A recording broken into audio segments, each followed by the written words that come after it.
Today we are going to do heating compress. Okay, so when you think of heating compress, you think heat is involved, but this is actually cold water that's involved. And it's called heating compress because it's going to induce heat. So it's going to make your body create heat so that healing can take place. Now the reason why we do heating compresses is it's part of hydrotherapy, and also it's part of the whole getting the blood circulation to the area. Because you know the main theme is healing is in the blood. Psalm says that healing is in the blood.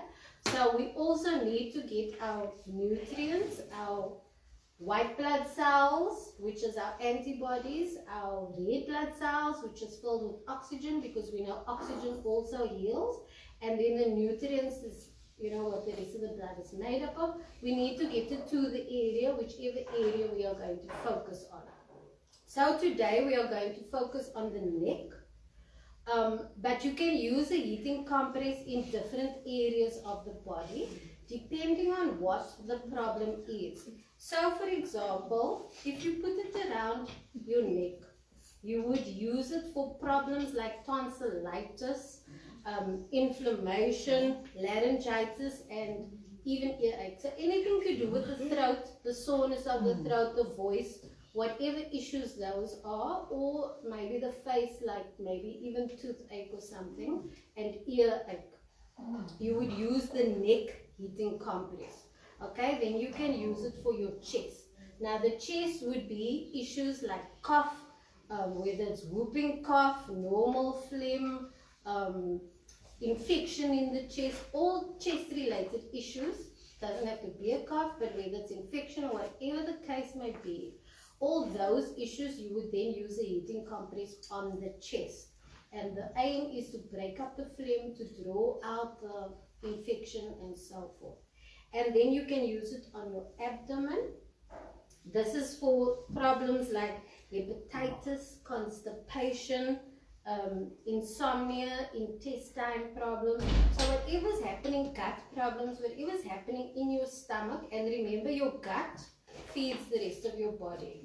So gut health is important for immunity.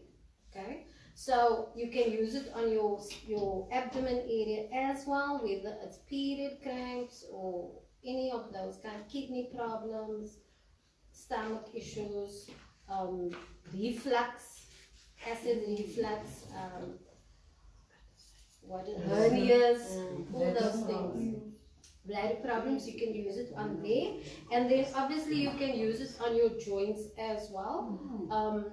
So how that would work is you would first use the heating compress before you do a poultice.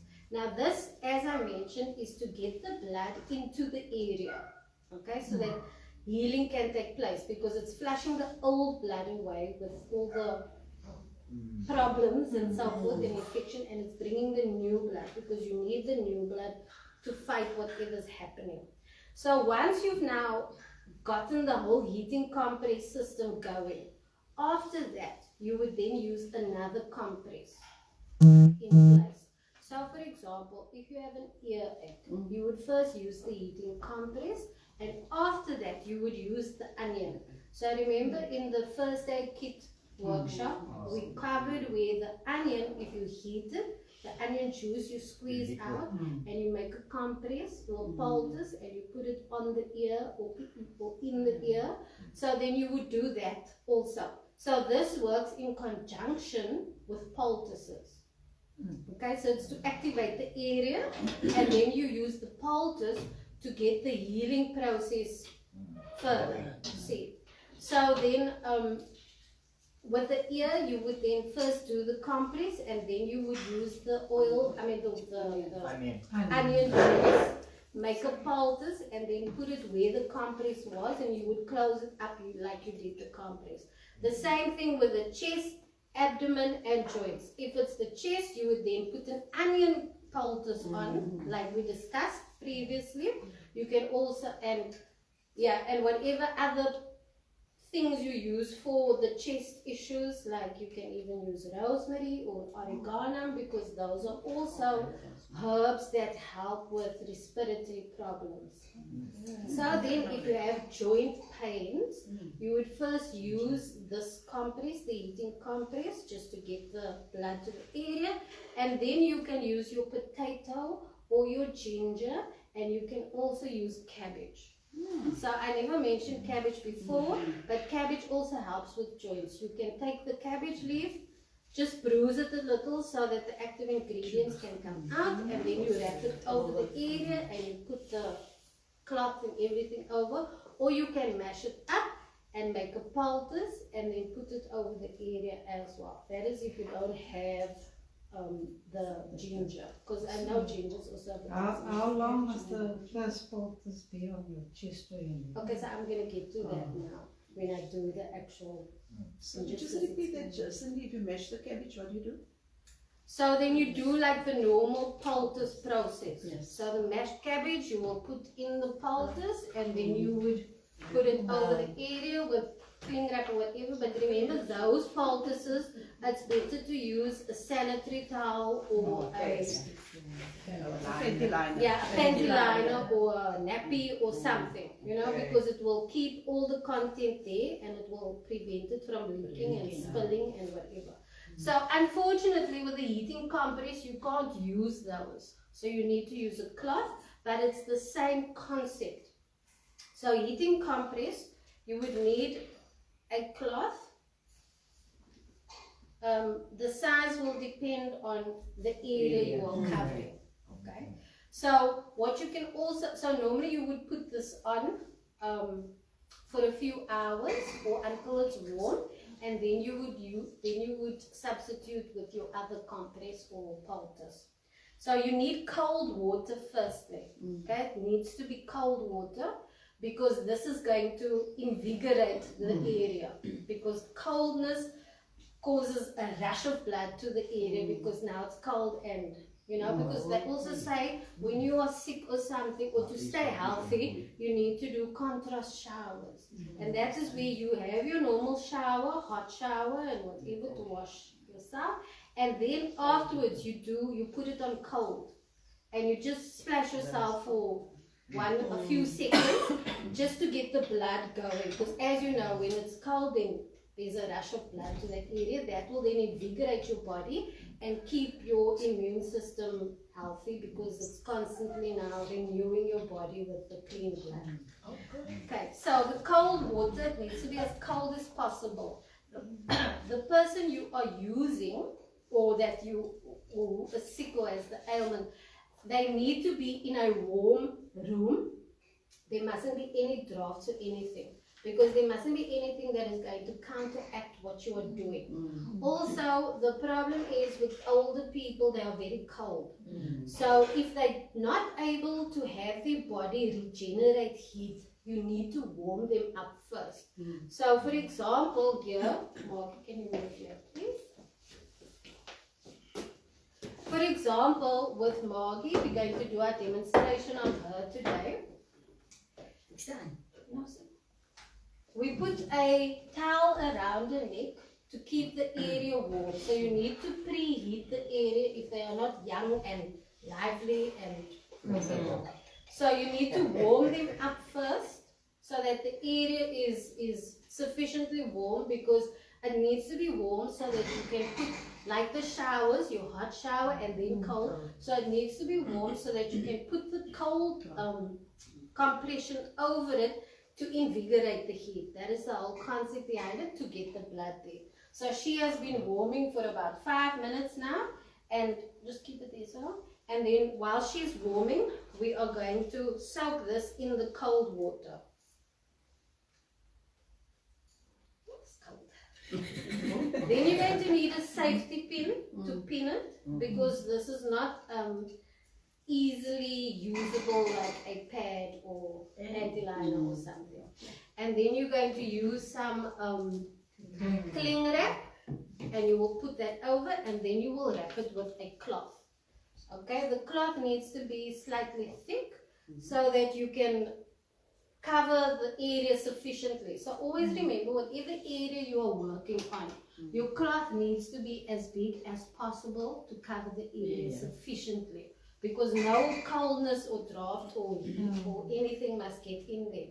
When you are doing other areas that is not the neck, like the chest, for example, you would then use a plastic bag. So a black plastic bag, put holes in, and you will put that over the area once you have covered the area, and then you put clothes on top of it, because now you want to create that contrasting effect. So yes, the cold is there, but now you need to put layers of heat over it, okay, to induce the circulation more. Okay. So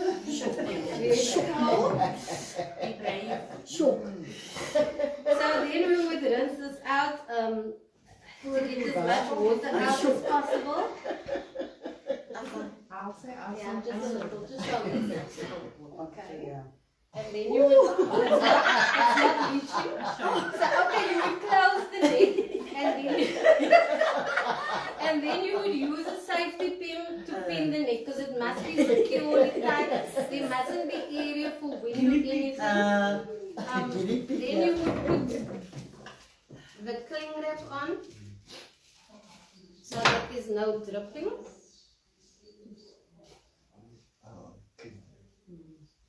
Over the area,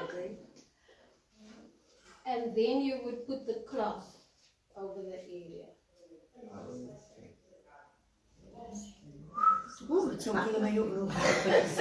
Sorry, you mustn't choke them, they need to breathe, but it needs to be secure, because nothing is that, okay? Yes. Okay, so it needs to be secure, and then you will pin that also. Okay, so we're just going to leave this for a few minutes. So you would leave it for a few hours actually, and then you cover it up with something warm. For the neck, either probably a scarf or something, but for the other parts of the body, like I said, you need to then use either a black bag or wrap it with cellophane if you don't have a black bag or something, but you need to have, like, some people say they feel that this doesn't work, but it will. You need to gauge for yourself. So, like, you know, your body will tell you if something is working or not. This is a general concept of what works for something, and that is why it's so amazing that God gave us all these different healing methods, because if something works for me, but it doesn't work for you, you need to try something else. You know, so that's why it's not like with Western medicine, one thing fixes one problem. So this is an amazing thing, because you can use many different methods depending on what works for you and what doesn't, but you need to listen to your body and see, okay, now this is not working for me, I need to try something else. So after a few hours, you will then leave that on, and gradually it will become warmer. You will start feeling it's not that icy cold anymore. That is because firstly your body is acclimatizing and the blood is now rushing to the area, and so it's starting to work. Okay, so once you feel, okay, I'm not feeling anything anymore, it just feels normal, then you would take that off, and then you would make a poultice for whatever the problem is. So for example, if it is a sore throat, you can also use onion, but you can maybe want to use something like potato and or honey. Okay, then you would put that on a poultice and then put it around the neck for the sore throat. Okay, now if it is a cough or laryngitis, then you also need to maybe make a mixture of charcoal with a little bit of ginger and a little bit of honey, and you just use very little bit, and a little bit of potato, and then you would put it on the area, because you would then use a normal compress. So like again, like I explained, you use your panty liner, you put the grated and mixture or whatever, first mix it in a bowl, then you put it on there, and then you put it on the area, put your cling wrap over, and then you wrap it up like you did that. Because you need to keep the area hot, so, or warm at least. So you need to wrap it up with as many layers as the person can stand. Okay, because the important thing is heat. You need to get the heat there for the healing process to happen. So do you say potato, honey, Ginger. Charcoal. Charcoal. Activated charcoal. What's that charcoal? Activated charcoal. What is that? Okay, so it's a powder. It's not your normal charcoal. It's specifically made for healing. So before, normal charcoal has lots of poisonous additives in it. Okay, so any wood ash that is pure wood ash that has nothing added to it, you put that through a certain process at very high temperatures in a kiln, and you add maybe something that activates it, like lemon juice or something. So different industries use different things. So can we buy that as? Yes, you buy it. It's about 30 rand at the scale or something for 500 grams. So how charcoal works is, it's like a diamond. One piece, it looks like sand. So one grain has thousands and millions and trillions of facets to it, like a diamond. Okay. Now charcoal is known for adsorbing toxins, not absorbing. Adsorbing. The difference is absorbing. This is my tissue. When it absorbs, once it's full, it can't absorb anymore. But adsorb is when it can take and take and take. There's no end to it, and it doesn't pull it in. It just sticks on the surface, like if you have a sellotape, the inside of salad, the sticky part of sellotape, stick on there. Okay, so that is how charcoal works. The toxins, it absorbs it, so the toxins stick onto the different facets, and it can absorb as many, or probably until all of the toxins that's in the body is onto the charcoal surfaces, and then it flushes it out of the system. That is when you drink it, okay? When the poison's on the inside, or the infection is on the inside, or whatever the problem is. But then you can also use it on the outside. So, for example, if you have a bee sting or something, it draws it out. So, for example, if it's laryngitis or whatever, it will help with that. It also helps with pain. So it's completely multifaceted. It helps with pain, it draws out toxins, it helps clear infections, whatever the case may be. So always try and have charcoal in your house, because it can help with almost any problem. And then it flushes it out of the system. So Okay. if you use it, how do you use it? So it tastes like sand, and you would just put like a half a teaspoon in a glass of water. You don't need to use a lot. Depending, if you have a terrible tummy bug, then you would use a whole teaspoon in water, maybe 3 times a day, or however many times you feel you need to use it, depending on how bad your tummy bug is or something. The good thing is that if you have gut issues, it then will absorb the bad flora in your gut, and it won't affect the good flora. So your gut has positive and negative flora. For example, like E. coli. E. coli is seen as a bad thing, but in your gut there's a certain type of E. coli that is needed, okay, to be part of your gut flora. So it won't disturb the necessary flora that your body needs, but it will take out what is bad.